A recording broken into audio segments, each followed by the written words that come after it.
Student, this is your music teacher.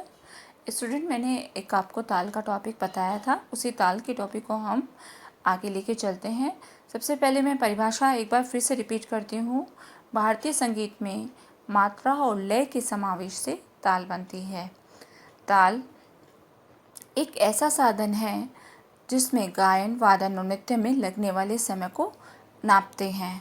हमारे syllabus में बहुत सारी तालें हैं, उसमें मैंने एग्जाम्पल में आपको ताल की डेफिनेशन में दादरा ताल बताई थी, और दादरा ताल का आज हम पूरा डिटेल से सीखेंगे कि किस तरह से दादरा ताल लिखी जाती है। दादरा ताल में हम देखते हैं कि कितनी मात्रा होती है, कितने विभाग, एक कितनी ताली, कितनी खाली। सबसे पहले हम दादरा ताल लिखने में सबसे पहले ताल का नाम लिखेंगे, फिर उसमें कितनी मात्रा होती है। 6 मात्रा है इसमें, विभाग 2 हैं, ताली 1 पर है, खाली 4 पर है। इसको हमें लर्न करना है कि इसमें कितनी मात्रा होती है। आपसे पूछा जाए क्वेश्चन में कि दादरा ताल कितने मात्रा की होती है, तो आप बताएंगे 6 मात्रा की। विभाग कितने होते हैं, इसके 2 विभाग होते हैं। ताली कौन सी मात्रा पर है, 1 मात्रा पर, और खाली 4 पर।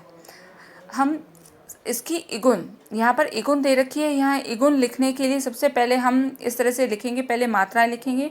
मात्राओं में 1 2 3, फिर ये विभाग हो गया। विभाग के लिए हमें इस तरह से लाइन करनी है इसमें, और 4 5 6, ये हो गई हमारी 6 मात्रा कंप्लीट। तो हमारे कितने विभाग हुए, 1 और 2। कितने विभाग हुए, 1 2। फिर से हमारे इसके बाद इस ताल की बोल लिखे जाएंगे। धा, धी, ना, धा, टी, ना। हर वर्ड के नीचे ही बोल लिखा जाएगा, कहीं भी आगे पीछे नहीं होगा, जिससे हमारी ताल लिखते समय बहुत गलत हो जाती है अगर हम इसके बोल को आगे पीछे लिख देते हैं। तो हमें जहाँ हमारा मात्रा है वहीं पर इसका बोल लिखना है। इसके बोल हैं धा, धी, ना, धा, ती, ना। आपसे पूछा जाएगा दादरा ताल के बोल क्या हैं, धा, धी, ना, धा, ती, ना। फिर सबसे इम्पॉर्टेंट टॉपिक है इसमें चिन्ह। चिन्ह क्या है, जिसमें हमारी ये आपको बताया था ताली और खाली, इससे पता चलता है चिन्ह। फर्स्ट मात्रा पे हमारा ताली है तो इसका चिन्ह है क्रॉस। क्रॉस का मतलब है सम, यहाँ से ताल स्टार्ट होती है। और खाली 4 पर यहाँ पर मैंने 0 दे रखा है, 0। तो इसको हम 0 से लिखते समय हम 0 लिख देते हैं, 0 लिख देते हैं, तो ये है इसकी खाली। तो क्रॉस पे सम और 0 पर खाली। तो इस मात्रा में ताली 1 पर और खाली 4 पर। इसका इगुन हमें बहुत आराम से एक एक वर्ड के नीचे हमें इस तरह से लिखनी है। फिर हमारा आता है दूसरी, इसे हम दुगुन क्या कहेंगे।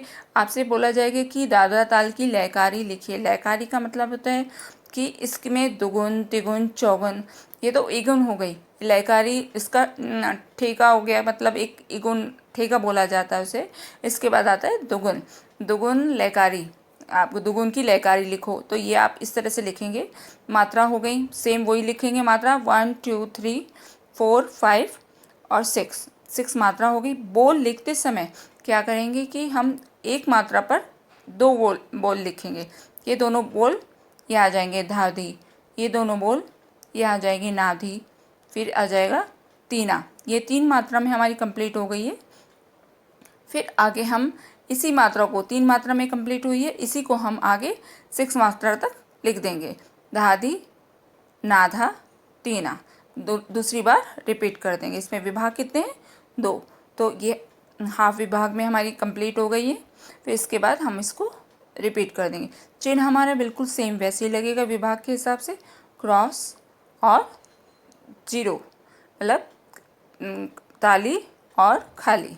इस तरह से हमारी ताल लिखने का आपने इगुन और दुगुन दोनों मैंने आपको बताई है किस तरह से लिखना है। इसको बहुत ध्यान से ही आपके प्रैक्टिस करनी है लिखते समय। Okay, thank you.